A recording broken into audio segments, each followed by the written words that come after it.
नमस्कार, आप देख रहे हो उदयपुर न्यूज। आपके साथ मैं हूं कृतिका चौबीसा। खबरों को विस्तार से जानेंगे। फिलहाल एक नजर अब तक की तमाम बड़ी खबरों पर। लिफाफे में बंद राजधानी पहुंची नेता प्रतिपक्ष की किस्मत, परिवारवाद हावी रहेगा या तजुर्बे को मिलेगी बागडोर, फैसला हाईकमान पर। आज पुलिस वालों के हत्यारे हिस्ट्री शीटर विकास दुबे ने महाकाल की धरती उज्जैन में किया सरेंडर। स्पेशल चार्टर से उत्तर प्रदेश ले गई पुलिस। निगम की कर्ता धर्ताओं की उदासीनता दूर करने के लिए जनता सेना ने बजाई पुपाड़ियां। कभी भाजपा में रहे गुरुजी ने कहा, पार्टी ने उदयपुर का सत्यानाश कर दिया। और भिलवाड़ा डेयरी और परिवहन विभाग की पहल से 15,000 पशुपालकों को बांटे हेलमेट। प्रदेश के मुखिया अशोक गहलोत ने वीडियो कॉन्फ्रेंसिंग कर किया शुभारंभ। और अब खबर विस्तार से। सबसे पहले बात करते हैं गुटों में बंटी कांग्रेस की। उदयपुर शहर में कांग्रेस पार्टी के लोगों का एक होना नामुमकिन है। शायद यही वजह रही कि जब से चुनाव प्रक्रिया से पालिका परिषद या निगम का बोर्ड बना है, कांग्रेस को बहुमत नहीं मिल पाया। अगर विधानसभा चुनाव की बात भी करें तो 20 सालों से कांग्रेस का उम्मीदवार हारता ही आया है। ऐसे में लंबे समय से नेता प्रतिपक्ष के इंतजार में बैठे पार्षदों ने गुरुवार को जो किया, उससे भी लग गया कि अपने नेता के लिए पार्षद भी एकमत नहीं है। आपको बता दें कि कुछ महीने पहले नेता प्रतिपक्ष के लिए 2 नाम पार्षदों के हस्ताक्षर करवाकर जयपुर भेजे गए थे। वो थे हितांशी शर्मा और लोकेश गौड़ के। लेकिन इनमें से विरोधाभास तब पैदा हो गया जब दोनों के ही पत्रों में 14 पार्षदों ने सहमति जता दी। तब से ही शहरवासियों और कांग्रेस पार्टी में चर्चा का विषय यही था कि नेता प्रतिपक्ष कौन बनेगा और कब बनेगा। इस बीच 3 जुलाई को महापौर का चुनाव लड़े वार्ड 4 के पार्षद अरुण टांक ने राजधानी जाकर दिग्गज पदाधिकारियों से मुलाकात की और 2 दिन तक वहीं रुककर नेता प्रतिपक्ष पर निर्णय जल्द से जल्द लेने की अपील भी की।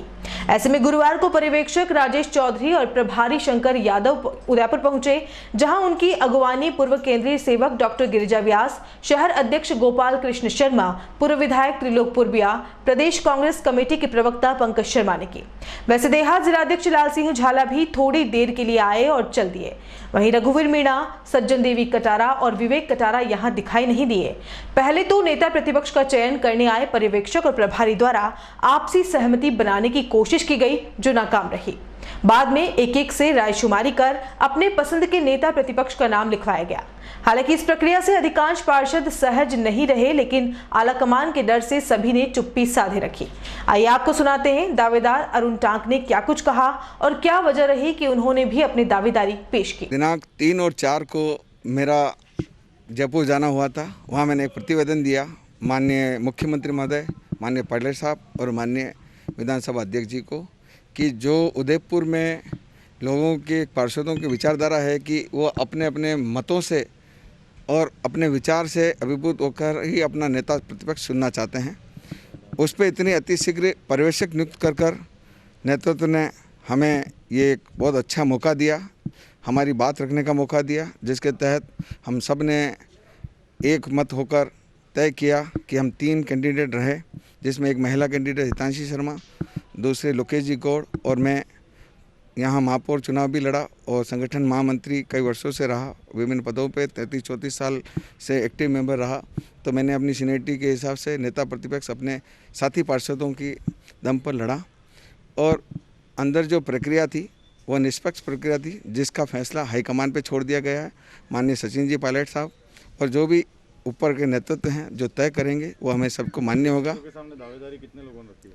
पर्यवेक्षकों के सामने 3 लोगों ने दावेदारी रखी, जिसमें मैं स्वयं था, लोकेश जी गौड़ थे और हितांशी शर्मा जी थे। आपको लगता है कि गुप्त मतदान होता तो ये प्रक्रिया सही ढंग से निष्पादित हो सकती थी और पारदर्शिता पूर्ण होता? पारदर्शिता पूर्ण करने के लिए हमने अपना बात रखी कि टिक मार्क के द्वारा ऐसा किया जाए, क्योंकि जहाँ चुनाव हो रहे हैं वहाँ की प्रत्याशी के घर से ही प्रत्याशी हैं।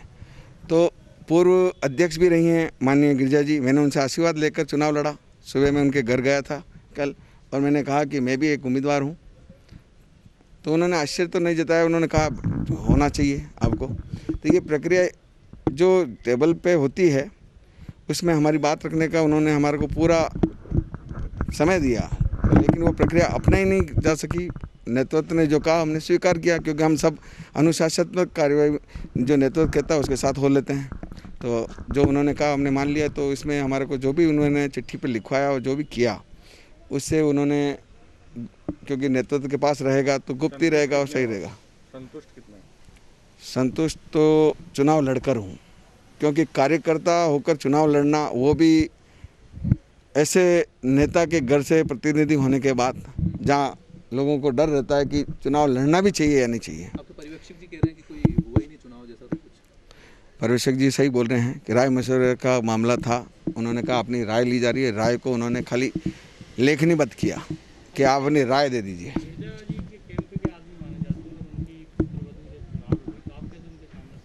मैं विभिन्न 33 सालों से सर, मैं 88 में साधारण सदस्य था और 90 में मैं एक्टिव मेंबर हुआ। जब इलेक्टेड मेंबर थे, गिरिजा जी भी बूथ प्रतिनिधि थी, तो मैं भी बूथ प्रतिनिधि हुआ करता था। और अभी लगातार उन वर्षों से मैं बूथ नंबर 2 पर आज तक मैं बूथ प्रतिनिधि हूँ और लगातार रहूँगा, क्योंकि वो सबसे बड़ा पद होता है। और जब जब रूप कुमार खुराना जी हों, तिलोक जी हों, चाहे हमारे शेषमल जी पगारे साहब हों, चाहे हमारी गिरिजा जी हों, चाहे हमारे रघुवीर जी मीणा हों, जब जब जिसने भी नेतृत्व ने जिसको भी टिकट दिया, मैं उनके साथ हो लिया।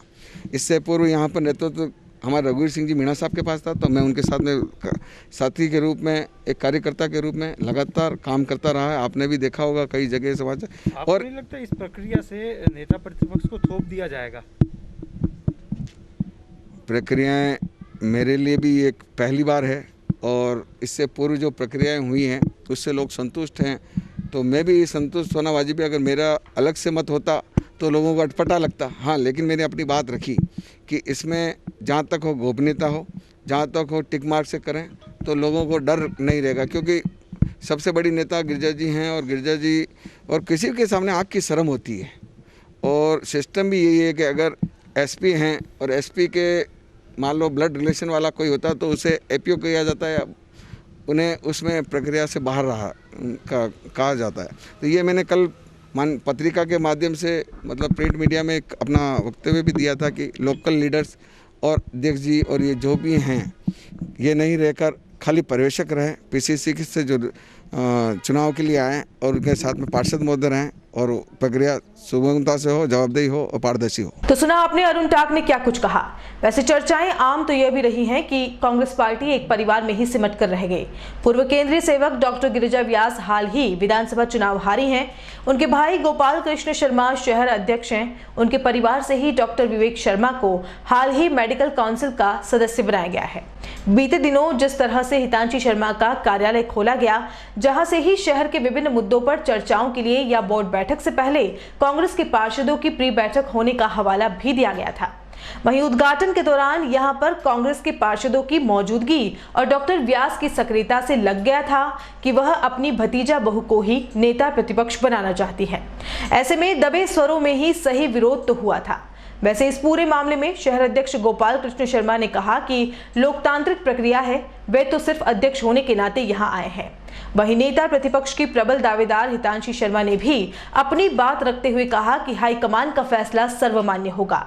हालांकि सभी पार्षदों ने अपनी पसंद पर्यवेक्षकों के सामने रख दी है। देखिए, मैं तो अंदर मौजूद नहीं था और सारे पार्षद वहाँ मौजूद थे और उन्होंने प्रोसीजर एडोप्ट किया था। एक एक को उन्होंने बुलाया और बुला के उनसे जिसके लिए फेवर में नाम है उनके नाम और उनके सबके वार्ड नंबर और सारा नोट करे। उसके बाद उन्होंने अपनी राय जो जिसने देनी थी उन्होंने अपनी राय दी। अभी इसका फैसला वो जाके जयपुर से करेंगे। ये चीज़ भी सामने आ रही है, हितांशी जी जो आपके परिवार से है। मैं एज अध्यक्ष हूँ, मैं इस बारे में ज़्यादा नहीं जानते। सबको अधिकार का भी अधिकार है, तो उसने भी अपना रखा है नाम पद, तो बाकी तो जो भी सामने आएगा हमारे लिए एक्सेप्टेबल। जी, आज हमारे जो पीसीसी अध्यक्ष हैं उन्होंने पर्यवेक्षक को भेजे थे और यहाँ पर नेता प्रतिपक्ष के चुनाव के लिए डिसाइड करने के लिए हम यहाँ पे 3 कैंडिडेट थे और इंडिविजुअली पहले तो हमें एकमत होने के लिए कहा गया, लेकिन फिर उन्होंने यही सोचा कि ये प्रक्रिया छोड़ के और अब इंडिविजुअली राय पूछी है, जो कि रिटन है, लिखा आया है वोट। तो अभी देखते हैं क्या परिणाम आता है। दावेदारी किस तरह से पेश की थी? हम तीनों ने दावेदारी पेश की थी, जो कि गौड़ जी और हम तो थे ही, और फिर अरुण जी और हम 3 लोग हो गए थे। मतलब आप तीनों ने खुलकर अपनी बात यही रखी ना अंदर? बिल्कुल तीनों ने। तो मना कर रहे आपने हैं कि किसी तरह से कोई दावेदारी नहीं है, केवल चर्चा होगी और जो भी निर्णय होगा वो जो निर्णय होगा वो आला कमान ही करेंगे। ऐसे हम तीनों ने अलग अलग कोई किसी प्रकार की दावेदारी नहीं रखी है। 3 कैंडिडेट थे, सबने अपना अपना मत दिया है, जो और फिर भी उसके अलावा जो आला कमान डिसाइड करेंगे वही फाइनल है और हमको एक्सेप्टेड है वो चीज़। शहर की विज्ञान समिति में नेता प्रतिपक्ष का चयन करने आए पर्यवेक्षकों को भी मानो पसीना आ गया हो। एक राय नहीं होने पर एक पार्षद के मन की बात जानने के दौरान बाहर गेट पर तीनों ही दावेदार खड़े रहे। वैसे अनुमान तो तीनों को लग गया कि कौन कितने पानी में है। परिवारवाद हावी रहेगा या तजुर्बे को मिलेगी नेता प्रतिपक्ष की कमान, यह तो लिफाफे में बंद पसंद या हाईकमान के फैसले पर ही टिका है। लेकिन 2 बार पार्षद रहे लोकेश गौड़ ने भी चयन प्रक्रिया पर संतुष्टि तो जाहिर की, लेकिन वह संतुष्ट नजर नहीं आए। आपको बता दें कि गौड़ की पत्नी भी पार्षद रह चुकी हैं और लगातार 15 सालों से बीजेपी का गढ़ होते हुए भी गौड़ की पकड़ और साफ छवि ने उन्हें जीत ही दिलाई है। पहले तो संगठन का जो नियम है उस नियम के आधार पे हमारे 2 पर्यवेक्षक महोदय आए हैं जयपुर से। उन्होंने पहले तो सर्वसम्मति की इच्छा जताई कि सभी पार्षद सर्वसम्मति से एक होकर मत कर ले, परंतु सर्वसम्मति न बनने के कारण वोटिंग प्रक्रिया अपनाई गई है। और वोटिंग प्रक्रिया जो निर्देश आए जयपुर से हमारे अध्यक्ष महोदय श्री सचिन जी पायलट्स के निर्देश अनुसार वो प्रक्रिया की गई है। 3 कैंडिडेट हुए जिसमें मैं, हितांशी जी और अरुण जी, उसमें तीनों के वोटिंग करवा दी गई 20 पार्षदों से। नगर निगम में 20 पार्षदों को नेतृत्व कौन करेगा वह तो आने वाला वक्त ही बताएगा, लेकिन जिस तरह से चुनाव प्रक्रिया हुई वह कहीं न कहीं कांग्रेस पार्टी के लिए ही हानिकारक साबित हो सकती है। वैसे तीनों ही पार्षदों ने अपनी दावेदारी की बात रखते हुए फैसला हाईकमान पर छोड़ा है। वहीं पर्यवेक्षकों का यह कहना है कि किसी ने दावेदारी नहीं की, सभी एक है, गले नहीं उतरा। हालांकि नेता प्रतिपक्ष की किस्मत फिलहाल लिफाफे में बंद है, लेकिन उप महापौर के दावेदार शंकर चंदेल ने जिस तरह से लोकेश गौड़ और हितांशी शर्मा में से एक ही नेता प्रतिपक्ष बनने की बात कही है, उससे लग गया है कि गुटबाजी बड़ी है और अरुण टांक का अचानक मैदान में उतरना दोनों की गणित बिगाड़ सकता है। वहीं वार्ड 10 के पार्षद गिरीश भारती ने भी इस तरह की प्रक्रिया पर असंतोष जताते हुए कहा कि इससे पार्टी में ही गुटबाजी बढ़ेगी। सुनिए पर्यवेक्षक और दोनों ही पार्षदों का क्या कुछ कहना है। नहीं, लोकतांत्रिक प्रक्रिया में ये होता है कि हम 3 जनों ने अप्लाई किया, इन 3 में से किसको वोट देना। आपकी लोकतांत्रिक प्रक्रिया क्या थी? नहीं, किसी ने नहीं कहा कि मैं उम्मीदवार हूँ। अखबारों में तो आपके तीनों कैंडिडेट छपवा रहे हम उम्मीदवार हैं। तो हमें नहीं कहा किसी को, अंकल जी हम बैठे मैं तो सार्वजनिक तौर पर हमारे तो पहले सबके सामूहिक मीटिंग थी, उसमें किसी ने दावेदारी जताई और ना ही एकांत में जो बात हुई उसमें किसी ने। जिस तरह से पीसीसी का जो आदेश था उस आदेश के देखा जाए तो दोनों पर्यवेक्षक ने बोला था कि आपकी आपसी सहमति से एक नेता नाम डिसाइड कर दीजिए। हमें 10-15 मिनट दिए गए, हमने आपस में बैठ के चर्चा करी, थोड़ी बहुत बात हुई नहीं। फिर हमने बोला पीसीसी के दोनों पर्यवेक्षक को बोला कि आप एक जने को बारी बारी बुलाकर सहमति लीजिए। सब पीसीसी के दोनों पर्यवेक्षक बैठ गए और एक पार्षद को वार्ड वाइज बुलाकर और सहमति ली। सब ने अपना ना प्रस्ताव रखा कि ये बनना चाहिए, ये नहीं बनना चाहिए। तो जो प्रस्ताव सबके दिल में था और फिर पर्यवेक्षक जी ने उस प्रस्ताव को लिया और अब जयपुर गए हैं, जयपुर से वो डिसाइड होगा। और जो भी बनेगा, चाहे हितांशी बने चाहे गौड़ साहब बने, कांग्रेस को एक मजबूती मिलेगी और एक अच्छा विपक्ष तैयार होगा और एक हमारा अच्छा नेता बनेगा। हाँ, इस प्रक्रिया अच्छी प्रक्रिया हुई है, सहमति ली गई है और सभी को ध्यान में रखते हुए, सभी पार्षदों की बातों को ध्यान में रखते हुए सहमति ली है कि ये हमारा नेता होना चाहिए। इस सहमति से हम सभी 20 पार्षद संतुष्ट है। अच्छी प्रक्रिया थी और अच्छा हुआ, अच्छा नेता बन के आएगा। कांग्रेस का जो विपक्ष का नेता वो बनेगा, जो भी चाहे हितांशी बने चाहे गौड़ बने, सबको साथ लेके चलेगा और कांग्रेस एक मजबूत बनेगी, विपक्ष बनेगी। जो प्रदेश कांग्रेस कमेटी द्वारा गाइडलाइन हमारे ऑब्जर्वर्स को इशू की गई थी, उसी के अकॉर्डिंग इन्होंने जो काम किया है, मुझे लगता है कि जब हमारे बड़े नेता और ये लोग जो निर्णय करते हैं वह हमें मानना चाहिए। और रही बात जो 3 दावेदार हैं, यदि हमारे नेता लोग तीनों जो दावेदार हैं उनको संतुष्ट करके एक राय कर देते तो ये एक सोसाइटी में और विपक्षी पार्टी के लिए भी अच्छा मैसेज जाता है कि कांग्रेस लेवल पे एक है। क्योंकि बहुत लंबा समय हो गया था और नेता प्रतिपक्ष का चुनाव नहीं हो पा रहा था। इसी स्थिति में मतदान की और इस तरह की स्थिति आई। हमारे वरिष्ठ नेता जितने भी हैं, यदि कोई बहुत ज़्यादा संख्या नहीं थी, हमारे 20 जने थे और 20 को मिलाकर बिठाकर एक राय कर देते तो एक अच्छा मैसेज आता है और एक नई परिपाटी शुरू होती। पर वही हुआ जो रूटीन में होता है। सर, मेरा ये मानना है कि आज जो प्रक्रिया यहाँ पे नेता प्रतिपक्ष की कांग्रेस पार्टी पीसीसी की तरफ से जो हुई है, उसमें प्रबल दावेदार हमारी तरफ से अरुण जी टाँक होने चाहिए, क्योंकि ये विभिन्न तरह के मुद्दे जो भी होते हैं नगर निगम उदयपुर के शहर के हित में बात करते हैं और हर तरह के मुद्दों को उस तरीके से उठाते हैं। तो मेरी तरफ से तो अरुण जी टाँक होने चाहिए। संतुष्ट है क्या आप जो प्रक्रिया हुई यहाँ पर? सर प्रक्रिया तो ठीक ही हुई है, क्योंकि ये PCC वहाँ से तय करेगा। हम इस चीज़ में था, हमने हमारा जो भी उनसे थी बात हमने कर ली है और इस चीज़ से जो भी आता है वो मान्य है।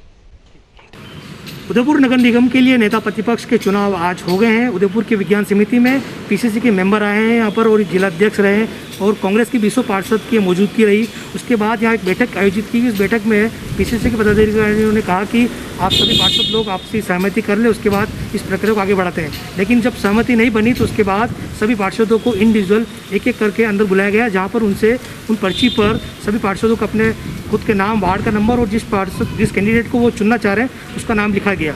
उसके बाद ये पर्चियाँ बंद लिफाफे में बंद कर दी गई हो, लेकिन इसकी आज घोषणा नहीं हो पाई है। पदाधिकारियों ने कहा कि इसकी घोषणा बहुत जल्द ही जयपुर से PCC के माध्यम से की जाएगी। अब देखने वाली बात यह है कि इस बार लोकेश गौड़ या अरुण टाग या हितांशी शर्मा, इन तीनों में से कौन नेता प्रतिपक्ष बनता है।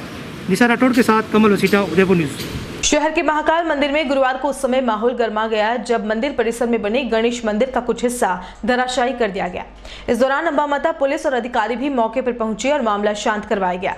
इधर क्षेत्र के लोगों, पार्षदों और महाकाल सेना के कार्यकर्ताओं का कहना है कि महाकाल ट्रस्ट की ओर से मनमाने ढंग से मंदिर परिसर में प्रशासन की अनुमति के ही मंदिर और समाधियां हटा दी जाती है। गुरुवार को भी गणपति मंदिर को ध्वस्त करने का काम किया गया, लेकिन इस पूरे मामले में जब ट्रस्ट के पदाधिकारी से बात की गई तो उन्होंने बताया कि किसी भी मंदिर को ध्वस्त नहीं किया गया। कुछ समय पहले बारिश के चलते मंदिर का कुछ हिस्सा ध्वस्त हो गया, जिसके चलते अब पुनः मरम्मत के लिए इस निर्माण में कुछ हिस्से को हटाते हुए फिर सब बनाया जाएगा। और जो बात समाधियां हटाने की हो रही हैं, ऐसा भी कुछ नहीं किया गया है। 38 साल से मुझे महाकाल की पूजा करते हो गए हैं। जब छोटा सा मंदिर था, मेरे पास फोटो पड़े हुए हैं। कुछ ऐसा नहीं था कि गली थी खाली। ये ट्रस्टी लोगों ने न तो चुनाव करवाए, न ऐसा कुछ किया है।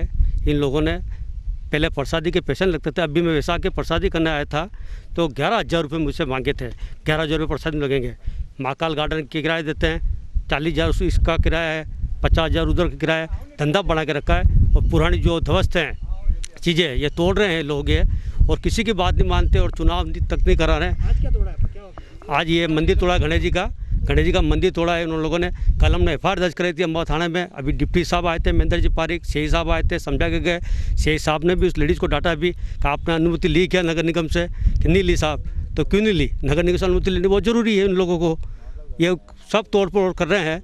मैं इतना कहना चाहता हूँ, चुनाव हो और पुरानी जो इमारतें हैं हमारी ध्वस्त कर रहे हैं, नहीं होनी चाहिए। बस समाधि भी है पुरानी, गोस्वामी समाज की, नाथ समाज की, पुराने जो नाथ थे यहाँ पे, ओगड़ बाबा थे, मैं उनकी खुद पूजा करता था। लेकिन ये लोग मानते ही नहीं है। अब भी आप प्रसादी करने के लिए बोलोगे कि वो छोटी सी प्रसादी करनी है, 10 लोगों की प्रसादी करनी है तो 11,000 की रसीद कटाओ। अब किसी के बस में है नहीं है 11,000 रुपये देना, नहीं देना। पहले नहीं होता था ऐसा। दया शंकर जी कुमावत अध्यक्ष थे पहले, इन्होंने नींव रखी थी। फोटो मैंने खींचे, लक्ष्यराज सिंह जी मेवाड़, अरविंद सिंह जी मेवाड़ ने नींव रखी थी यहाँ पे। मैंने खुद ने फोटो खींचे यहाँ पे। बहुत पुराना मंदिर था, बचपन से मैं इस मंदिर में आ रहा हूँ। आज अपनी मनमानी कर रहे हैं ट्रस्ट की मनमानी हो रही है। इस तरह से बिना नगर निगम को सूचना दिए, बिना किसी को पुराने लोगों को बुलाए, आज गणपति बाबा का मंदिर है, स्थापित मंदिर है गणपति बाबा महाराज का। पिताजी को तो इन्होंने संभाल के रखा, शंकर जी को तो बैठा दिया और गणेश जी को हटा रहे हैं यहाँ से। जब अपने घर में भी पूजा पाठ होती है ना, तो सबसे पहले गणपति जी विराजमान होते हैं। और इस तरह से ट्रस्ट की मनमानी ये नहीं चलेगी। ट्रस्ट को पुराने लोगों से बुलाना चाहिए। और क्या कारण हो गया, क्या जरूरत आने पड़ी जो JCB बुलाकर इस मंदिर को ध्वस्त किया है? आप यहाँ पे कॉमर्शियल एक्टिविटी करना चाहते हैं? क्या चाहते हैं आप कि पुराने मंदिर और पुरानी मूर्तियाँ व समाधि हटा दी जाए और यहाँ पे कॉमर्शियल एक्टिविटी हो? फिर क्या प्राचीन रह जाएगा? क्या दिखाएंगे हम अपने बच्चों को कि इतनी समाधियाँ हुआ करती थी? लगभग यहाँ पे कम से कम 200 समाधियाँ थी, एक एक करके सब समाधियाँ हटा दी। आप उस साइड देख लीजिए, वो पूरी समाधियाँ है, इस साइड से सारी समाधियाँ हटा दी। आज गणेश जी का मंदिर तोड़ दिया, पुराना मंदिर, वो सामने आपके सामने मूर्ति है। क्या मालूम क्या कारण था उनका? कोई कारण नहीं। उनसे सवाल जवाब करे तो उन सवाल जवाब का जवाब नहीं देते। हम यहाँ इस क्षेत्र के नागरिक हैं। यहाँ पे पूरा अंबामाता मंदिर, महाकाल, पूरा उदयपुर क्षेत्र का सबसे बढ़िया मंदिर है। महाकाल का सबसे प्राचीन मंदिर है। मैं इस क्षेत्र का पार्षद भी हूँ, राय लेनी चाहिए, मशवरा लेना चाहिए। मैं क्षेत्र के नागरिक को बुलाता, यहाँ की जनता से बुलाता, यहाँ के सीनियर लोगों से बात करते और फिर इस मंदिर को हटाते। मंदिर हटाने का कारण क्या है? ये एक सवाल का जवाब तो देवे। इनसे जाके सवाल पूछते तो ये ट्रस्टी अपनी मनमानी कर रहे हैं। क्या नौकरी थोड़ी है इनकी? देखिए, जैसा कि हमको आज पता पड़ा कि महाकालेश्वर मंदिर है, उसके जो अपने गजानन जी विराजमान है पिछले 300 वर्षों से, उस मंदिर को ध्वस्त किया गया। तो हम सभी, मेरे पार्षद भाई और यहाँ के जो स्थानीय लोग हैं, हम एकत्रित हुए हैं। यहाँ के हमने देखा और हमको जो जानकारी मिली है कि अपनी मन मर्जी से इन्होंने मंदिर को ध्वस्त किया और पुरानी जितनी भी ये बनी हुई थी सारे ढांचे वगैरह सब ढा दिए हैं। पुरानी आप देखो, इस तरफ एक गुफा है, बताया अभी मेरे को पुजारी जी ने, यहाँ की गुफा है, उसको भी वो बंद कर रहे हैं। तो हम लोग यहाँ इकट्ठे हुए हैं। हम ये चाहते हैं कि जो लोगों की आस्था है उसको मद्देनजर ध्यान रखते हुए जो ट्रस्ट के मेंबर है वो अपनी मनमानी ना करें। यहाँ के स्थानीय लोगों को बुलाकर कोई भी अगर नया निर्माण करवाना चाहते हैं तो उनसे बिना राय मशवरे के नहीं करें, क्योंकि प्राचीन मंदिर है। इस तरह की प्राचीन चीज़ों को हम अगर तोड़ते जाएंगे तो कहाँ धरोहर बचेगी। हमारे साथी पार्षद शंकर जी चंदेल के हमें अवगत कराया गया मंदिर टूट गया है। हम यहाँ पर आए हैं तो हमने देखा कि यहाँ पे पता है, हम क्षेत्रीय लोगों ने मेरे को बताया जैसे महाकाल मंदिर जो कि हम सब भलीभांति परिचित है, पूरा शहर परिचित है, 450 पुराना है यहाँ पे स्थान है जहाँ पर गणपति बाबा विराजमान है। उसका एक हिस्सा ध्वस्त कर दिया गया है। ट्रस्ट का ये हिस्सा ध्वस्त किया गया है बिना किसी को बताए गए। इसमें जनता में आक्रोश है, जिसके विरोध में हमारे साथी पार्षद शंकर जी आए हैं, उनके साथ में हम यहाँ पर आए हैं। इसकी बात ट्रस्ट से करके जल्द से जल्द क्या मदद हो सकती है और जनता के आक्रोश को आगे भी मेरा यही मानना है, पूरे उदयपुर में कोई भी सेवा का मंदिर है, कोई सड़क है, जिस तरह से पुरानी धरोहरों पे एक के बाद एक ट्रस्ट हो या निगम हो जो हमला कर रहा है, उसे जनता के आक्रोश की सीमा पार हो रही है। ये दिन ना आए कि कोरोना की इस घड़ी में जन आक्रोश सड़क पर आकर आंदोलन होते जाए, उससे जल्द से ध्यान दिया जाए, ये आशा करता हूं। नगर निगम द्वारा, राज्य समिति द्वारा सरस बूथ केबिन का औचक निरीक्षण किया गया,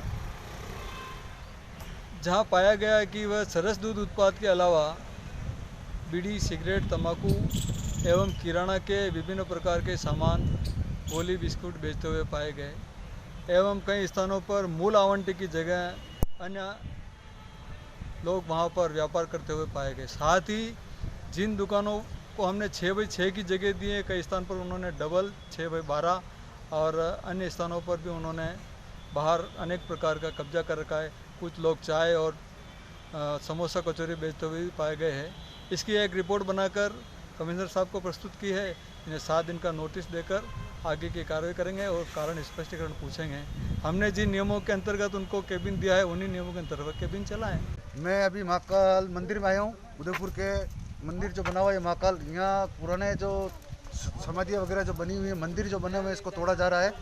मैं प्रशासन से यही चाहता हूँ, आग्रह करना चाहता हूँ, जिला कलेक्टर से, जो भी प्रशासन है उनसे सबसे यही निवेदन करना चाहता हूँ, ये पुरानी चीज़ें ना तोड़े। इस पर बहुत बड़ा आंदोलन होगा, महाकाल सेना की तरफ से बहुत बड़ा विरोध होगा। इससे मैं सभी प्रशासन से यही कहना चाहता हूँ, इस पर ध्यान देवे और इसका काम रुकाया जाए, न तोड़ा जाए। ट्रस्ट के पदाधिकारी कह रहे हैं कि कुछ दिनों पर बारिश से कुछ नीचे का हिस्सा ढह गया था, अब इसको पुनः निर्माण करने के लिए ये बस काम किया जा रहा है। बारिश से कोई नहीं ढह रहा है, ये तोड़ा गया है। आप स्वयं को देख सकते हैं, इसको तोड़ना कैसे होता है और गिरना कैसे होता है। आपको छत देखिए और छत से तोड़ा गया है हथौड़ियों से। मैं यही चाहता हूँ प्रशासन से इस पर ध्यान देवे और ना बहुत बड़ा विरोध होगा और बहुत भयंकर विरोध होगा इसका।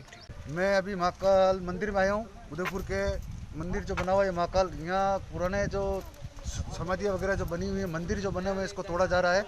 मैं प्रशासन से यही चाहता हूँ, आग्रह करना चाहता हूँ, जिला कलेक्टर से, जो भी प्रशासन है उनसे सबसे यही निवेदन करना चाहता हूँ, ये पुरानी चीज़ें ना तोड़े। इस पर बहुत बड़ा आंदोलन होगा, महाकाल सेना की तरफ से बहुत बड़ा विरोध होगा। इससे मैं सभी प्रशासन से यही कहना चाहता हूँ, इस पर ध्यान देवे और इसका काम रुकाया जाए, न तोड़ा जाए। ट्रस्ट के पदाधिकारी कह रहे हैं कि कुछ दिनों पर बारिश से कुछ नीचे का हिस्सा ढह गया था, अब इसको पुनः निर्माण करने के लिए ये बस काम किया जा रहा है। बारिश से कोई नहीं ढह रहा है, ये तोड़ा गया है। आप स्वयं को देख सकते हैं, इसको तोड़ना कैसे होता है और गिरना कैसे होता है। आपको छत देखिए और छत से तोड़ा गया है हथौड़ियों से। मैं यही चाहता हूँ प्रशासन से इस पर ध्यान देवे और ना बहुत बड़ा विरोध होगा और बहुत भयंकर विरोध होगा इसका। मैं अभी महाकाल मंदिर में आया हूँ। उदयपुर के मंदिर जो बना हुआ है महाकाल, यहाँ पुराने जो समाधियाँ वगैरह जो बनी हुई है, मंदिर जो बने हुए हैं, इसको तोड़ा जा रहा है। मैं प्रशासन से यही चाहता हूँ, आग्रह करना चाहता हूँ, जिला कलेक्टर से, जो भी प्रशासन है उनसे सबसे यही निवेदन करना चाहता हूँ, ये पुरानी चीज़ें ना तोड़े। इस पर बहुत बड़ा आंदोलन होगा, महाकाल सेना की तरफ से बहुत बड़ा विरोध होगा। इससे मैं सभी प्रशासन से यही कहना चाहता हूँ, इस पर ध्यान देवे और इसका काम रुकाया जाए, न तोड़ा जाए। ट्रस्ट के पदाधिकारी कह रहे हैं कि कुछ दिनों पर बारिश से कुछ नीचे का हिस्सा ढह गया था, अब इसको पुनः निर्माण करने के लिए ये बस काम किया जा रहा है। बारिश से कोई नहीं ढह रहा है, ये तोड़ा गया है। आप स्वयं को देख सकते हैं, इसको तोड़ना कैसे होता है और गिरना कैसे होता है। आपको छत देखिए और छत से तोड़ा गया है हथौड़ियों से। मैं यही चाहता हूँ प्रशासन से इस पर ध्यान देवे और ना बहुत बड़ा विरोध होगा और बहुत भयंकर विरोध होगा इसका। मैं अभी महाकाल मंदिर में आया हूँ। उदयपुर के मंदिर जो बना हुआ है महाकाल, यहाँ पुराने जो समाधियाँ वगैरह जो बनी हुई है, मंदिर जो बने हुए हैं, इसको तोड़ा जा रहा है। मैं प्रशासन से यही चाहता हूँ, आग्रह करना चाहता हूँ, जिला कलेक्टर से, जो भी प्रशासन है उनसे सबसे यही निवेदन करना चाहता हूँ, ये पुरानी चीज़ें ना तोड़े। इस पर बहुत बड़ा आंदोलन होगा, महाकाल सेना की तरफ से बहुत बड़ा विरोध होगा। इससे मैं सभी प्रशासन से यही कहना चाहता हूँ, इस पर ध्यान देवे और इसका काम रुकाया जाए, ना तोड़ा जाए। ट्रस्ट के पदाधिकारी कह रहे हैं कि कुछ दिनों पहले बारिश से कुछ नीचे का हिस्सा ढह गया था, अब इसको पुनः निर्माण करने के लिए बस काम किया जा रहा है। बारिश से कोई नहीं ढह रहा है, ये तोड़ा गया है। आप स्वयं को देख सकते हैं, इसको तोड़ना कैसे होता है और गिरना कैसे होता है। आपको छत देखिए और छत से तोड़ा गया है हथौड़ियों से। मैं यही चाहता हूँ प्रशासन से इस पर ध्यान देवे और ना बहुत बड़ा विरोध होगा। जैसा कि आज महाकाल मंदिर में हम आए हैं और यहाँ पे कोई प्राचीन एक मंदिर है गणेश जी का, जो करीब बता रहे हैं 200 साल पुराना मंदिर है, जिसे इन लोगों ने ध्वस्त कर दिया है। ये बता रहे हैं कि ये बारिश की होने से रहा है, बल्कि कल का जो फोटो देखा जाए तो कल जिस प्रकार स्थिति थी तो ये मंदिर ढहा नहीं था। और आज जब हम देख रहे हैं इस मंदिर को, आप देख सकते हैं ये पूरा ढहा हुआ है, जेसीबी चला के इसको गिराया है। और ना तो इनके पास कोई परमिशन है इन लोगों के पास, और ना ही किसी प्रकार का इनके पास ये कोई लिखित में है कि भाई देवस्थान विभाग से या जिला कलेक्टर से लिखा हुआ है। तो आज जितने भी जो महाकाल के जो भक्त हैं यहाँ एकत्रित हुए हैं और आदरणीय सीए साहब भी आए, उनसे भी हमारी चर्चा हुई है। तो उन्होंने ये बताया कि भाई जिस प्रकार जो ये हो रहा है ये गलत है और इसके ऊपर तुरंत प्रभाव से कार्रवाई की जाएगी। इसी के साथ धन्यवाद। नहीं, ऐसा नहीं है। अभी कई दिन पहले बारिश आई थी, उसमें नीचे का हिस्सा जो है ना वो गर्क हो गया है और बिल्डिंग उससे खतरे में आ गई। अब खतरे में बिल्डिंग आई तो उसको संभालना तो पड़ेगा ना, तो उसको रिकंस्ट्रक्ट करने के लिए वहाँ काम शुरू किया था, ताकि ये कोई ऐसा नुकसान नहीं हो जाए। नीचे से गर्की है, ऊपर की ज़मीन अगर नहीं गर्की होती, नीचे का गर्क हुआ है, ये तो नीचे का गर्क हो तो ऊपर की नीचे गिर सकती है ना, तो उससे जो हानि होगी उसका कौन जिम्मेदार होगा? ट्रस्ट की जिम्मेदारी है कि जो हुआ है गलत, बारिश की वजह से गिर गया वो, तो उसको ठीक करना तो जिम्मेदारी है ना, वो वही है, इतना ही है। बिल्कुल रिकंस्ट्रक्शन किया जा रहा है और उसके पुराने पूरे धरोहर को, मंदिरों को, सबको सुरक्षित करते हुए बहुत छोटी छोटी चीज़ों का भी ध्यान रखा जा रहा है। आप बिल्कुल इस चीज़ के लिए निश्चिंत रहें और किसी के भी अगर दिमाग में ये गलत फहमी है कि यहाँ कुछ तोड़ा गया, कुछ किया गया, कुछ भी नहीं होगा ऐसा। बिल्कुल हर चीज़ का ध्यान रखा जा रहा है और निश्चिंत रहें। ये मंदिर अपन सबका है, कोई ऐसे थोड़ी, गणेश जी कोई एक बंदे के थोड़े ही हैं, ये सभी के हैं हमारे, और इनकी रक्षा करना। ओगनी माई की समाधि तो 1000 साल पुरानी समाधि है, उस पर हर दिन पूजा पाठ हवन वगैरह का कार्यक्रम होता है, उनको कैसे हम ध्वस्त कर सकते हैं? उनके गुरुदेव की है सामने, सारी समाधि हमारे लिए पूजनीय है। जो पुरानी धरोहर है उसको एज इट इज़ देखो। रिकंस्ट्रक्शन तो अपना, अब ये गिर गया बीच में सूरज पोल, इसको करेंगे तो कुछ हिस्सा इसका जो टूट गया और कुछ तोड़ करके नए कंस्ट्रक्शन में इतना तो करना पड़ेगा ना। बस ये स्थिति यहाँ है और कुछ है। उसका भी हवा उड़ा दी लोगों ने कि उसको तो गिराया थोड़ी था। सूरज पोल कौन गिराएगा? अपने शहर की इतनी खूबसूरत धरोहर को कोई गिराएगा क्या? पर वो गिर गई तो रिकंस्ट्रक्शन करना। विरोधी लोग इस तरह की अगर बातें बोलते हैं यहाँ के लिए वहाँ के लिए, दोनों ही जगह से गलत है ना। ये तो बस इतनी सी बात है और कुछ नहीं। मैं विकास दुबे हूँ, वही कानपुर वाला विकास दुबे। इन शब्दों के साथ जोर जोर से चिल्लाता हुआ गैंगस्टर विकास दुबे उज्जैन में सरेंडर हो गया। जी हां, कानपुर में हुए शूटआउट कांड का मास्टरमाइंड विकास दुबे 7 दिन तक विभिन्न राज्यों की पुलिस को छकाने के बाद महाकाल की नगरी उज्जैन में सरेंडर हो गया। गैंगस्टर दुबे को पता था कि पुलिस गिरफ्तारी ही बताएगी, लेकिन मीडिया की नजरों में आने के लिए और सरेंडर होने की बात आम जनता तक पहुंचाने के लिए विकास दुबे ने जोर जोर से चीखना शुरू कर दिया। आपको बता दें कि पहले तो पुलिस ने विकास दुबे पर 2.5 लाख रुपए का इनाम घोषित किया था, लेकिन बाद में इसे बढ़ाकर 5 लाख रुपए कर दिया गया। दुबे की गिरफ्तारी की पुष्टि एमपी के गृह सेवक ने की है। इससे पहले विकास दुबे के कई साथी एनकाउंटर में मारे गए थे। बीते शुक्रवार को उत्तर प्रदेश पुलिस कानपुर के चौबेपुर में हिस्ट्री शीटर विकास दुबे को पकड़ने पहुंची थी, जहां विकास दुबे ने अपने साथियों के साथ मिलकर पुलिस वालों पर हमला कर दिया था, जिसमें प्रदेश के डिप्टी एसपी देवेंद्र मिश्रा सहित 8 पुलिसकर्मी शहीद हो गए थे। हिस्ट्री शीटर विकास दुबे पर 60 आपराधिक मामले दर्ज हैं। गैंगस्टर विकास दुबे के घर से हथियारों का जखीरा बरामद हुआ था, जिसमें बम, 2 किलो विस्फोटक, तमंचे, कारतूस शामिल हैं। पुलिस के मुताबिक दुबे ने पुलिस वालों पर हमला करने की गहरी साजिश रच रखी थी। एसपी बीके श्रीवास्तव ने कहा था कि गैंगस्टर अपने घर को बम से उड़ाकर पुलिस को नुकसान पहुंचाना चाहता था। गैंगस्टर विकास दुबे ने आत्मसमर्पण करते हुए अपने आप को पुलिस के हवाले तो किया है, लेकिन पुलिस की कार्यशैली पर बहुत बड़ा सवाल भी खड़ा कर दिया है, क्योंकि गैंगस्टर दुबे उत्तर प्रदेश में शूट आउट कांड करने के बाद राजस्थान होता हुआ मध्य प्रदेश पहुंच गया। इस सफर में उसने कितने पुलिस नाकों को क्रॉस किया होगा और कितने पुलिस कर्मियों की आंखों में धूल झोंकी होगी, ये सवाल सभी के जहन में गूंज रहा है। विकास दुबे की आपराधिक हिस्ट्री देखें तो पता चलता है कि यह कितना खतरनाक साबित हो सकता था। हालांकि इसकी गिरफ्तारी के बाद पुलिस ने राहत की सांस तो ली है, लेकिन आत्मसमर्पण के बाद खतरनाक विकास दुबे को हवाई जहाज के माध्यम से उत्तर प्रदेश ले जाया गया है। वहीं पुलिस विकास के घर से बरामद हथियारों के लाइसेंस की भी जांच कर रही है।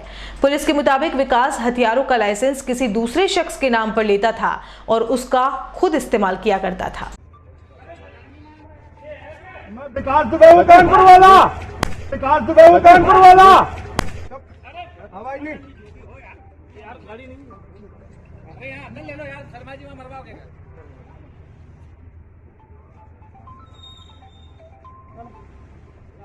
चलो ले लो, अंदर ही ले लो यार। शहर के सवीना थाना इलाके में बाड़े में घुसकर गाय बछड़ों को घायल करने का मामले की खबर दिखाए जाने के बाद गुरुवार को अंतर्राष्ट्रीय हिंदू सेना के सदस्य जिला कलेक्ट्रेट पहुंचे और आरोपियों को गिरफ्तार करने की मांग की। आपको बता दें कि सवीना मेन रोड पर रहने वाले शेरेंद्र सुधार ने अज्ञात व्यक्ति के खिलाफ रिपोर्ट दर्ज करवाते हुए बताया था कि उसके बाड़े में एक गाय और 3 बछड़े हैं। गाय के पैर बंधे हुए मिले और उसका एक सींग भी तोड़ रखा था और शरीर की चोटों से लग रहा था कि उसके साथ मारपीट की गई थी। इस खबर को उदयपुर न्यूज पर प्रमुखता से दिखाया गया था। इसको लेकर अंतर्राष्ट्रीय हिंदू सेना के सदस्य सवीना थाने पहुंचे और जल्द से जल्द आरोपी को गिरफ्तार करने की मांग की है। आपको बता दें कि घायल गाय की मौत हो चुकी है। अभी 2 दिन पहले उदयपुर न्यूज़ पर हमने एक न्यूज़ देखी थी कि सवीना थाना क्षेत्र में एक गौ पर कुछ असामाजिक तत्वों द्वारा कुछ हरकतें हुई थी। उस न्यूज़ पर देखकर हमने अंतर्राष्ट्रीय हिंदू सेना के बैनर तले आज यहाँ सवीना थाना में ज्ञापन दिया है और थाना अधिकारी जी से निवेदन किया है कि जल्द से जल्द इस पर कोई कार्रवाई की जाए ताकि फ्यूचर में भविष्य में कोई इस तरह की हरकतें न करे और गौ माता की रक्षा की जाए। जी जय श्री राम। मैं हर्षित राज कोड़िया, मीडिया प्रभारी अंतर्राष्ट्रीय हिंदू सेना। अभी गत दिनों में जो सवीना इलाके में गौ माता के ऊपर जो अत्याचार हुए उनके साथ उत्पीड़न हुआ, ये न्यूज़ हमने उदयपुर न्यूज़ के माध्यम से देखी थी और हम सभी संगठन के लोग आज सवीना थाने में उन लोगों के खिलाफ कानूनी कार्रवाई करने की मांग को लेकर आए हैं। और जो गौ माता हमारे हिंदू धर्म की पवित्र और पूजनीय है, उनके ऊपर ऐसा अत्याचार हुआ है तो मैं चाहता हूं कि ऐसे लोगों के खिलाफ सख्त से सख्त कार्रवाई हो और कानून उसे सख्त से सख्त सजा दे। मॉनसून अपनी दस्तक दे चुका है और जल्द ही शहर की झीलों में नए पानी की शुरुआत हो जाएगी, लेकिन अभी भी लिंक नहरों की सफाई का काम नहीं हुआ है। पानी की आवक के साथ ही झीलों में गंदगी भी चली आएगी। हालांकि दावे तो बहुत किए जा रहे हैं कि झीलों की लिंक नहरों को सफाई का काम हो चुका है, लेकिन तस्वीरें दावों की पोल खोल रही हैं। आपको बता दें कि शहर के स्वरूप सागर से फतेह सागर झील को जोड़ने वाली लिंक नहर इन दिनों गंदगी से अटी पड़ी है। जल्द ही प्रशासन इस ओर ध्यान नहीं देता है तो ये सारी गंदगी फतेह सागर झील में चली जाएगी, क्योंकि मॉनसून का दूसरा सत्र चल रहा है और मौसम वैज्ञानिकों ने भी 10 जुलाई बाद से अच्छी बारिश का अनुमान लगाया है। वैसे नगर निगम की ओर से लिंक नहरों की सफाई का काम किया जा रहा है, लेकिन फतेह सागर झील जिससे कि पीने के पानी की सप्लाई की जाती है, यदि उसी से जुड़ने वाली लिंक नहर की सफाई का काम नहीं किया जाता तो इसका नुकसान शहरवासियों को ही भुगतना पड़ेगा। मानसून ने अपनी दस्तक उदयपुर में दे दी है और जल्द ही जो है उदयपुर की सभी झीलें लबालब होने वाली हैं। आपको बता दें कि मानसून की दस्तक के साथ ही उदयपुर की जितनी भी लिंक नहरें हैं उनकी साफ सफाई का काम शुरू हो गया है, लेकिन उदयपुर की प्रमुख झील फतेह सागर झील को भरने वाली लिंक नहर स्वरूप सागर और फतेह सागर की जो लिंक नहर है उसमें अभी भी गंदगी अटी पड़ी है। अगर स्वरूप सागर में से जो पानी फतेह सागर में छोड़ा जाएगा उसके सारे की गंदगी जो है फतेह सागर में चली जाएगी। अगर जल्द ही प्रशासन इस ओर ध्यान नहीं देता है तो फतेह सागर में जो है जितनी भी साफ़ सफाई करने के दावे जो किए जाते हैं वह कहीं ना कहीं धरे के धरे रह जाएंगे, क्योंकि जो स्वरूप सागर लिंक नहर में है वो उसकी सफाई का काम अभी तक शुरू नहीं किया गया है। उदयपुर न्यूज़ के लिए कमल वसीटा के साथ निशा राठौर। वहीं जब उदयपुर न्यूज़ की टीम ने उप महापौर पारस सिंघवी से इस बारे में बात की तो उन्होंने साफ किया कि स्वरूप सागर से फतेह सागर लिंक नहर का जिम्मा निगम का ही है। टेंडर की वजह से यह काम नहीं हुआ है। आप जानकारी में लाए हैं तो जल्द ही इस नहर को साफ करवा दिया जाएगा। ये स्वरूप सागर से जो फतेह सागर लिंक नहर का काम था वह सफाई का काम हम नगर निगम द्वारा करते थे, लेकिन वर्तमान में स्वरूप सागर और दूध तले का हमने ठेका किया। उसका कॉन्ट्रैक्टर ख़त्म होने के पश्चात से नए टेंडर में वर्क ऑर्डर अभी जारी नहीं हुआ है, इसकी वजह से उसकी सफाई हुई नहीं है। आज आपने संज्ञान में लाया है तो निश्चित रूप से हम प्रयास करके बहुत जल्दी उसका वर्क ऑर्डर करेंगे या फिर कॉन्ट्रैक्ट बेसिस के आधार पर उसकी सफाई कराने का प्रयास करेंगे। बुलेटिन में यहाँ रुकेंगे एक ब्रेक के लिए। आप देखते रहिए उदयपुर न्यूज़।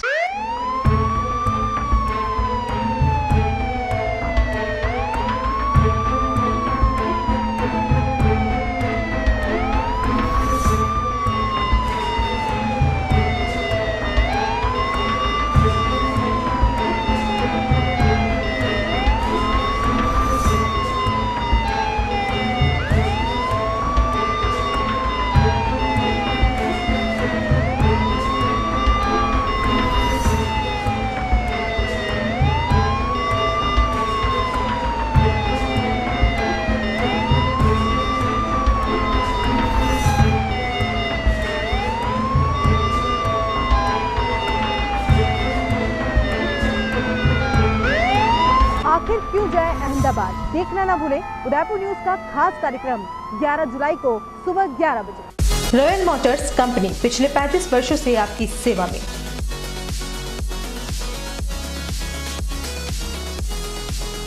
हीरो मोटोकॉर्प का सबसे बड़ा व विस्तृत शोरूम एवं वर्कशॉप।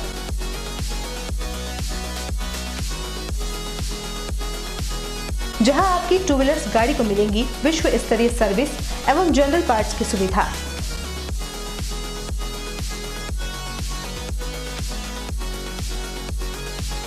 हीरो मोटोकॉर्प के सभी मॉडल सभी रंगों में उपलब्ध।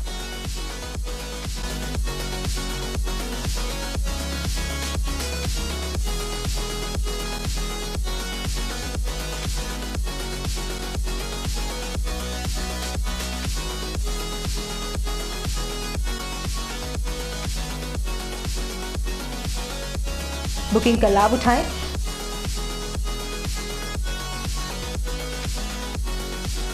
Royal Motors company 57 Panchavati Udaipur. Phone number 02942426 AHA Airline and Hotel Management Academy Udaipur का पहला professional aviation management institute. 12th के बाद करियर की चिंता, पहली बार राजस्थान में 12th के बाद साइंस आर्ट्स कॉमर्स के स्टूडेंट्स के लिए लाए हैं डोमेस्टिक व international bachelor in aviation, diploma in cabin crew, air hostess, ground staff, security management courses. इन कोर्सेज में एडमिशन लेकर आप अपना बेहतरीन करियर डोमेस्टिक व इंटरनेशनल एयरलाइंस व डोमेस्टिक व इंटरनेशनल एयरपोर्ट पर बनाइए। कोर्सेज के साथ प्रत्येक वर्ष एक foreign tour, international airport training, foreign internship Dubai, Thailand, Malaysia, Singapore में। Grooming and personality development classes, spoken English, French and Arabic language classes, yoga, swimming, gym classes. Institute के अनेक स्टूडेंट्स का इंडिगो, स्पाइस जेट, विस्टारा, एयर इंडिया व डोमेस्टिक व इंटरनेशनल एयरपोर्ट पर selection हो चुका है। बनाएं एक अच्छा करियर एविएशन व टूरिज्म फील्ड में। AHA, the first and only institute to start the bachelor's, domestic and international degree in aviation and tourism with 100% job placement in the leading airlines of India and international. Admission open. First floor, Paradise Complex, opposite Agrawal Dharmshala, Sector 11, Udaipur. Call it 70231 44442 8107 392702. Website www.ahaudaipur.com.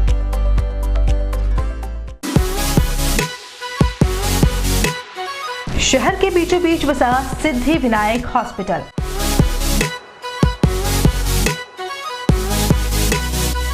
आपातकालीन सेवा एवं सभी प्रकार की जांचों की सुविधा के साथ सर्वोत्तम इलाज एवं देखभाल जो देती है आपको एक विश्वास।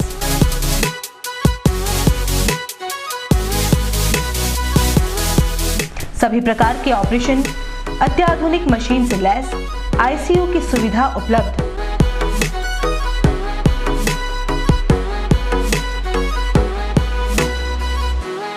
आपके विश्वास एवं मुस्कान पर खरा उतरना ही हमारा धैर्य।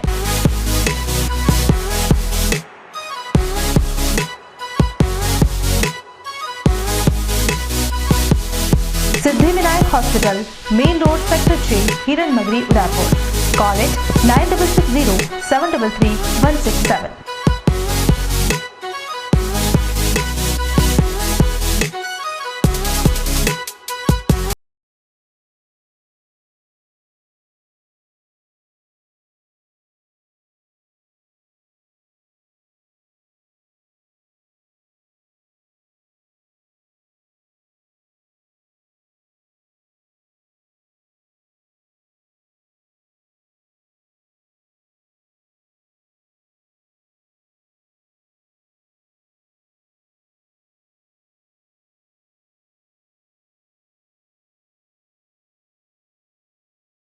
Placements and guaranteed global exposure.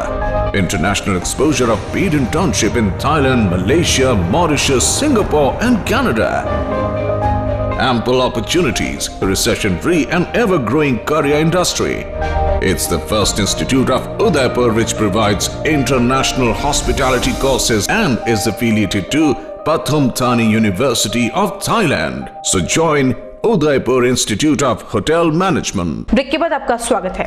शहर के सूरजपोल के एक हिस्से के ध्वस्त होने और स्मार्ट सिटी के तहत लापरवाही से काम करने के विरोध में जनता सेना ने निगम के दरवाजे पर पुपाड़ियां बजाकर अपना विरोध प्रदर्शन किया। भाजपा के पूर्व जिलाध्यक्ष और वर्तमान में जनता सेना के समन्वयक मांगीलाल जोशी ने तीखे तेवर में भाजपा बोर्ड पर निशाना साधते हुए कहा कि इस पार्टी ने उदयपुर शहर का सत्यानाश कर दिया है। विकास के नाम पर केवल उदयपुर वासियों को परेशान करने का काम चल रहा है। इसके विरोध में गुरुवार को जनता सेना के कार्यकर्ता नगर निगम प्रांगण में पहुंचे और पुपाड़ियां बजाकर निगम के कर्ताधर्ताओं के कानों में मेल को साफ करने का प्रयास किया। आपको बता दें कि लंबे समय से निगम की कार्य प्रणाली पर लगातार सवाल उठाए जा रहे हैं। साथ ही किसी भी काम को सही से नहीं करने की वजह से खासो आम को काफी परेशानी का सामना करना पड़ रहा है। इसके चलते गुरुवार को जनता सेना के पदाधिकारी नगर निगम पहुंचे और अपना विरोध दर्ज करवाया। इस दौरान पंकज सुखवाल, डॉक्टर गजेंद्र सामर, हितेश व्यास, हेमंत सालवी सहित 1 दर्जन कार्यकर्ता मौजूद रहे।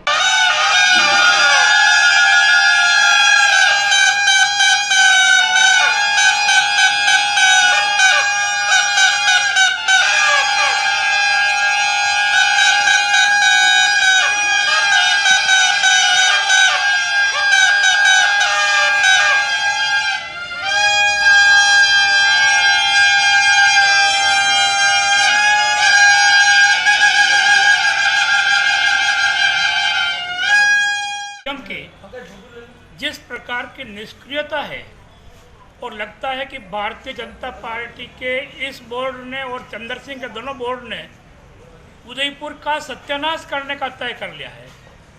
विकास के नाम पर जिस प्रकार से सड़कें खोदी गई है, स्मार्ट सिटी के नाम पर जिस प्रकार से उदयपुर का विकास रोका गया और ख़राब किया गया है, सूरजपोल की बहुत ऐतिहासिक धरोहर मरम्मत के नाम पर जिस प्रकार से ढह जाती है, ये उदयपुर सिटी को स्मार्ट सिटी बनाने के बजाय लगता है कि इनका काम एक प्रकार से कलंक हो रहा है।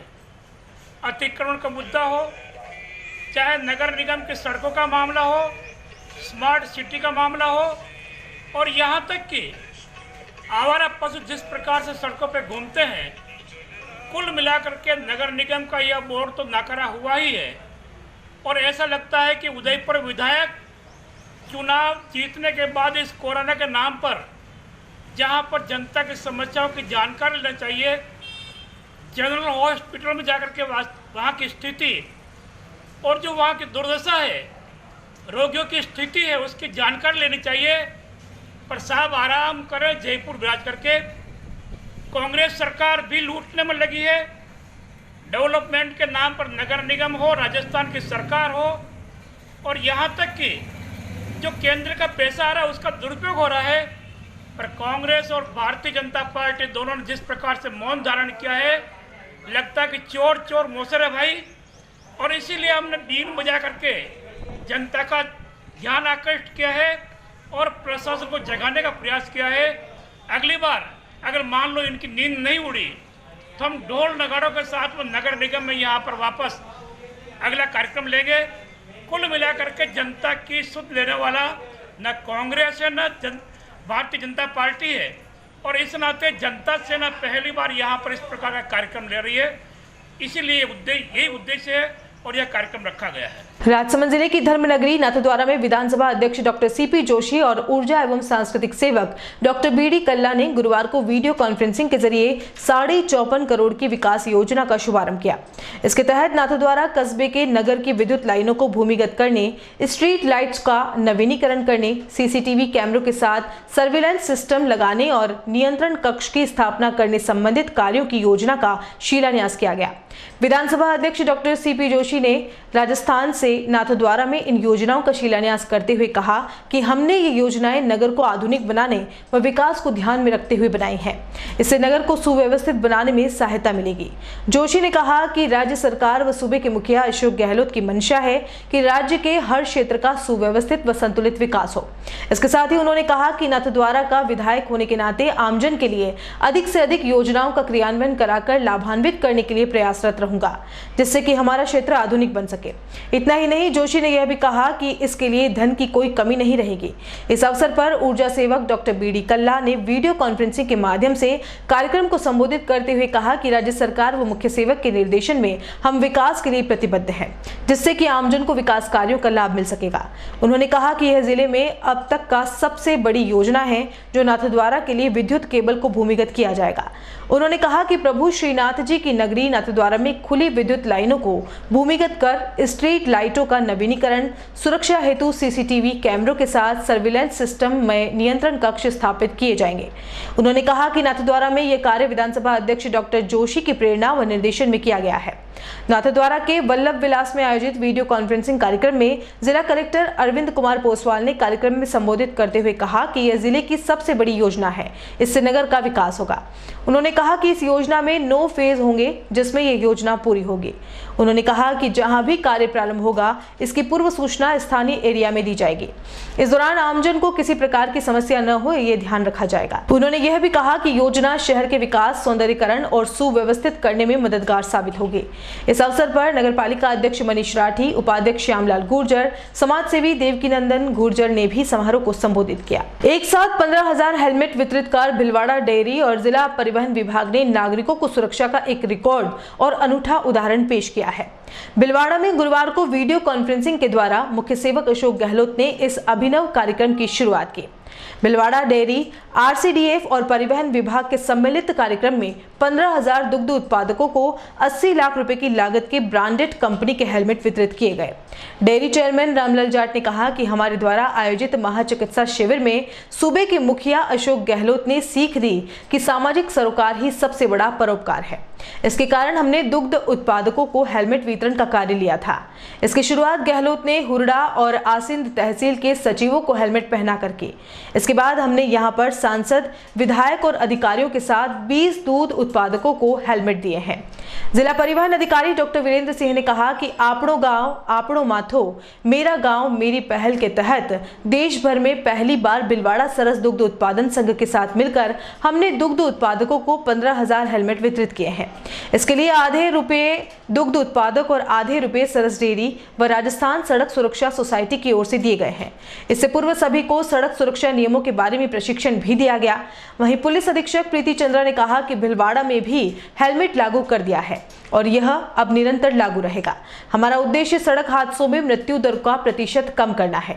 वीसी के दौरान सांसद सुभाष बहेड़िया, जिला collector N Shiv Prakash Madan, SP प्रीति चंद्रा, कांग्रेस के राष्ट्रीय सचिव धीरज गुर्जर, डेयरी चेयरमैन रामलाल जाट, विधायक विठल शंकर अवस्थी, जब्बर सिंह सांकला, गोपाल खंडेलवाल, गोपीचंद मीणा, पूर्व विधायक विवेक धाकड़, भिलवाड़ा डेयरी एमडी आशा शर्मा, आरटीओ जगदीश प्रसाद बेरवा, डीटीओ वीरेंद्र सिंह, पूर्व सभापति ओम नारायणीवाल सहित कई अधिकारी और पदाधिकारी मौजूद रहे।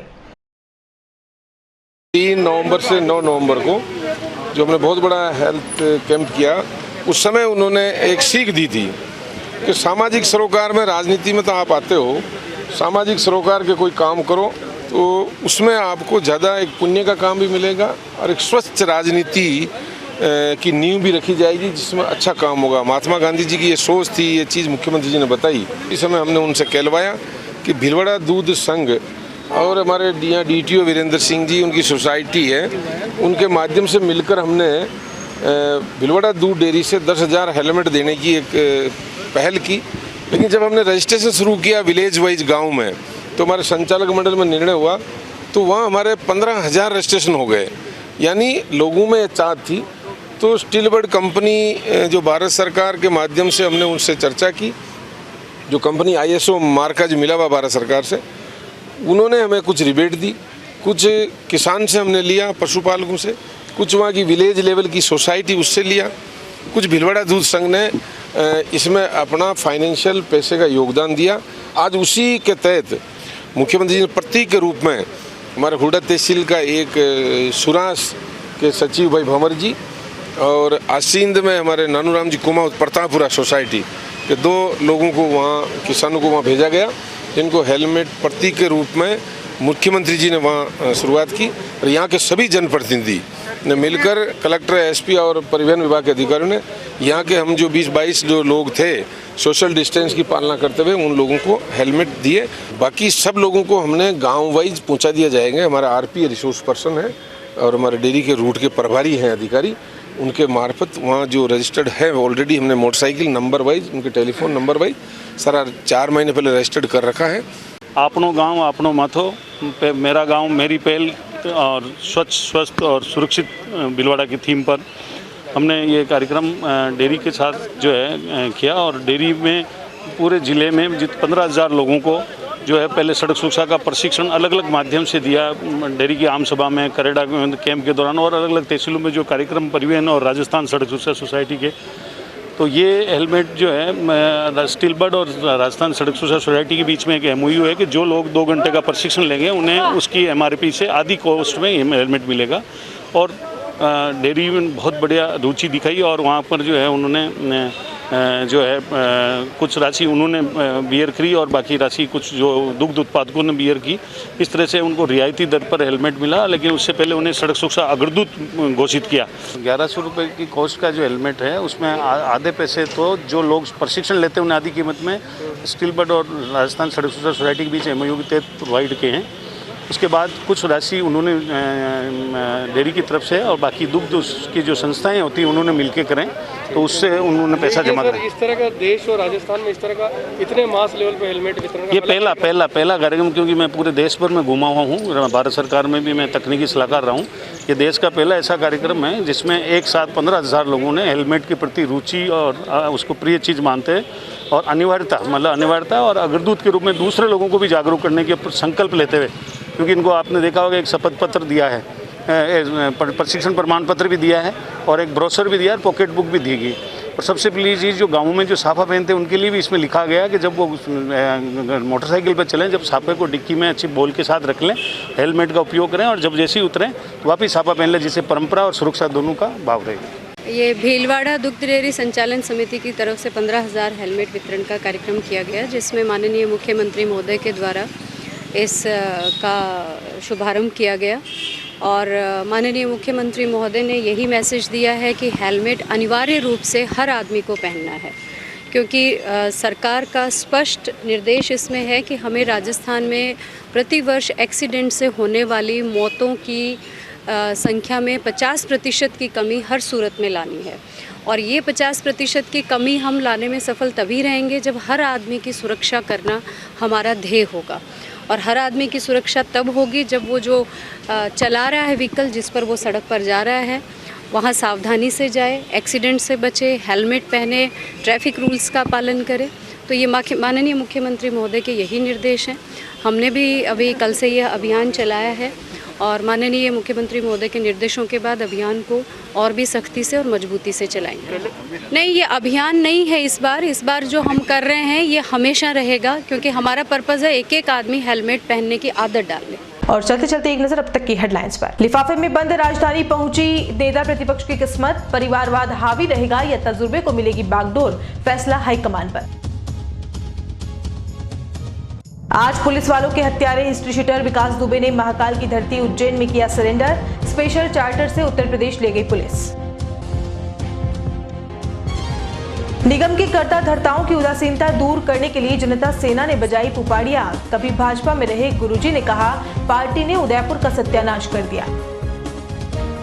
और भिलवाड़ा डेयरी और परिवहन विभाग की पहल से 15,000 पशुपालकों को बांटे हेलमेट, प्रदेश के मुखिया अशोक गहलोत ने वीडियो कॉन्फ्रेंसिंग कर किया शुभारंभ।